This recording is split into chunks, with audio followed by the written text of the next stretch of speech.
ہم نے نظم پرانی موٹر کی پڑھائی کی تھی۔ آج ہم اس کے سوال جواب کریں گے۔ اس نظم کے شاعر کا نام ہے سید ضمیر جعفری، اور یہ نظم انہوں نے مزاحیہ انداز میں ایک پرانی گاڑی یعنی پرانی موٹر کے حوالے سے لکھی ہے۔ تو چلیے اس نظم کے سوال جواب شروع کرتے ہیں۔ تو اس نظم کا پہلا سوال ہے، پرانی موٹر کو چلاتے ہوئے دعاؤں کی ضرورت کیوں پڑتی ہے؟ تو چلیے اس سوال کا جواب ہم نظم میں سے تلاش کرتے ہیں۔ تو جیسا کہ ہم نے اس نظم میں پڑھا تھا کہ اس موٹر کی یعنی اس گاڑی کی جو حالت ہے وہ بہت زیادہ خستہ ہے، یعنی کہ خراب ہے، اور اس کو چلانے کے لیے بار بار مدد لینی پڑتی ہے، بہت زیادہ محنت کرنی پڑتی ہے، اور اس کے علاوہ بہت کم ایسا ہوتا ہے کہ اس کا انجن اسے چلائے۔ تو اسی طرح کی باتیں ہم نے اس پوری نظم کے چاروں بند میں پڑھی تھیں، جس سے ہمیں یہ پتہ چلا تھا کہ معاف کیجیے گا، اس موٹر کو چلانے کے لیے بہت زیادہ دعاؤں کی ضرورت اس لیے پڑتی ہے کیونکہ یہ بہت زیادہ خراب ہے، بہت زیادہ خراب حالت میں ہے۔ تو ہم اپنا جواب کچھ اس طرح لکھیں گے۔ تو ہم نے پہلے سوال کا جواب اس طرح سے لکھا کہ کچھ حصہ ہم نے سوال ہی میں سے لیا۔ پرانی موٹر کو چلاتے ہوئے دعاؤں کی ضرورت، یہاں تک لکھنے کے بعد ہم نے کیوں کو کاٹ دیا اور اس کی جگہ لکھا اس لیے پڑتی ہے کیونکہ یہ بہت زیادہ پرانی ہے اور اس کی حالت بہت خراب ہے، اور یہاں پر ہم نے سوالیہ نشان کی جگہ بھی خطمہ لگا دیا کیونکہ جواب میں ہمیشہ خطمہ لگایا جاتا ہے۔ نظم کا دوسرا سوال ہے، پرانی موٹر کو کس کس طرح منزل تک لایا جاتا ہے؟ تو جی بتائیے کہ اس سوال کا جواب ہم نے کون سے بند میں پڑھا تھا؟ بالکل ٹھیک، نظم کے دوسرے بند میں اس سوال کا جواب موجود ہے۔ تو چلیے نظم میں سے اس جواب کو ڈھونڈتے ہیں۔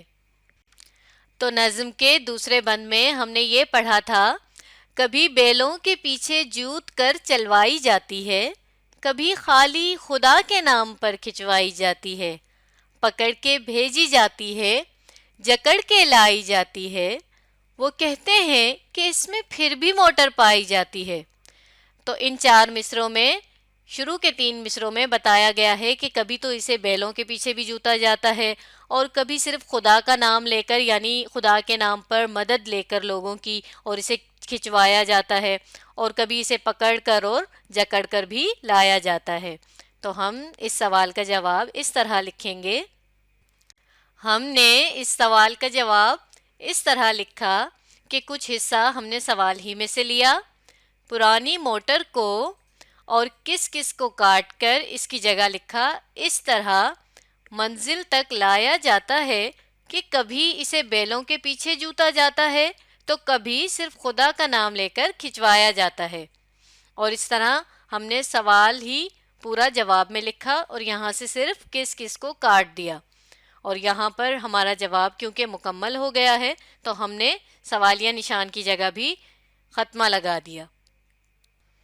سبق کا تیسرا سوال ہے، شاعر نے پرانی موٹر کی کیا خصوصیات بیان کی ہیں؟ تو چلیے اس سوال کا جواب بھی ہم نظم ہی میں سے دیکھتے ہیں۔ تو نظم کے اس پہلے بند میں شاعر نے ہمیں یہ بتایا کہ اس کا انجن جو ہے وہ خراب ہے، اس کے علاوہ جب یہ چلتی ہے تو بہت زیادہ شرمندگی بھی اٹھانی پڑتی ہے، اور اس کے علاوہ اس کو چلانے کے لیے دوستوں کی مدد بھی لینی پڑتی ہے۔ اب یہ سب باتیں در حقیقت تو اس گاڑی یا اس موٹر کی خامیاں ہیں، لیکن شاعر نے اس کی خامیوں کو بھی طنزیہ انداز میں، مزاحیہ انداز میں اس کی خصوصیات بتا کر نظم میں پیش کیا ہے۔ اس کے علاوہ دوسرے بند میں بھی ہم خاصیتیں دیکھتے ہیں کہ شاعر نے کیا بتایا ہے۔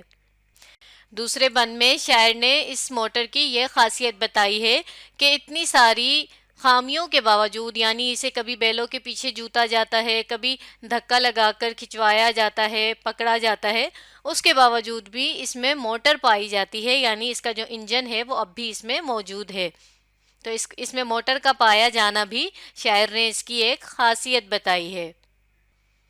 اور یہاں تیسرے بند میں ہم نے یہ پڑھا تھا کہ اس گاڑی کے چلنے سے جو شور ہوتا ہے اسے بھی شاعر نے محشر نغمات میں ملایا ہے، یعنی بہت زیادہ شور ہے اور وہ اس شور کو بھی اچھا سمجھ رہے ہیں۔ ساتھ ہی یہ بھی بتایا کہ یہ بہت زیادہ پرانے ماڈل کی ہے اور اس میں کچھ پرزے 100 سال سے بھی زیادہ پرانے ہیں۔ تو یہ سب خامیاں بھی شاعر نے اس کی خصوصیات بتا کر ہمیں بتائی ہیں۔ آخری بند میں بھی شاعر نے ہمیں یہ بتایا کہ اس کا ٹائر جو ہے وہ کسی بھی وقت خراب ہو جاتا ہے اور پھر یہ تھم جاتی ہے، یعنی رک جاتی ہے۔ تو ان چاروں بند کو سامنے رکھتے ہوئے ہم اپنے سوال کا جواب اس طرح لکھیں گے۔ تو اس سوال کے جواب میں ہم نے بالکل تھوڑا سا حصہ سوال کا لیا۔ شاعر نے مزاحیہ انداز میں اس کی خامیوں کو بھی خصوصیات کہا ہے، جیسے کہ اس کا خراب انجن، اس میں موٹر کا پایا جانا، بہت زیادہ شور اور بہت زیادہ پرانے پرزے وغیرہ۔ سبق کا چوتھا سوال ہے، نظم کے مطابق بتائیے پرانی گاڑی کیا کیا مسائل پیدا کرتی ہے؟ یعنی کہ اگر ہمارے پاس کوئی پرانی گاڑی ہے تو اس سے ہمیں کیا کیا مسئلے ہو سکتے ہیں۔ تو ہم نے اس نظم میں ایک پرانی گاڑی سے پیدا ہونے والے مسائل ہی کو مزاحیہ انداز میں پڑھا ہے۔ تو چلیے ہم دیکھتے ہیں کہ ہم نظم میں سے اس سوال کا جواب کیا لکھتے ہیں۔ تو نظم کا یہ جو آخری بند ہے اس میں ہمارے چوتھے سوال کا جواب موجود ہے۔ ہزاروں ہاتھ سے دیکھے زمانی بھی مکانی بھی، بہت سے روگ پالے ہیں ذرا ہے قدر دانی بھی، خجل اس سخت جانی پر ہے مرگے ناگہانی بھی، خداوندہ نہ کوئی چیز ہو اتنی پرانی بھی۔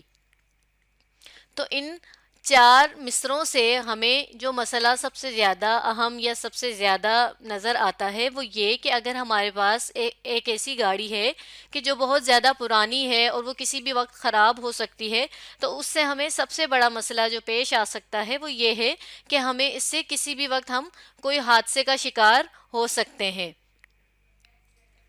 اور اس کے علاوہ بھی اور مسائل ہیں، جیسا کہ کسی مشکل وقت میں یعنی برے وقت میں اگر اس کا ٹائر پنکچر ہو گیا یا کوئی بھی پرزہ کام کرنا چھوڑ گیا تو ہم مسئلے کا شکار ہو سکتے ہیں۔ تو ہم اس سوال کا جواب اس طرح لکھیں گے۔ تو ہم نے اپنے اس سوال کا جواب اس طرح لکھا کہ کچھ حصہ تو ہم نے سوال ہی کا لیا، جیسے نظم کے مطابق پرانی گاڑی یہ مسائل پیدا کر سکتی ہے کہ اس کی خراب حالت کی وجہ سے کسی بھی وقت حادثہ پیش آ سکتا ہے، اسے چلانے کے لیے دوسروں کی مدد بھی لینی پڑتی ہے۔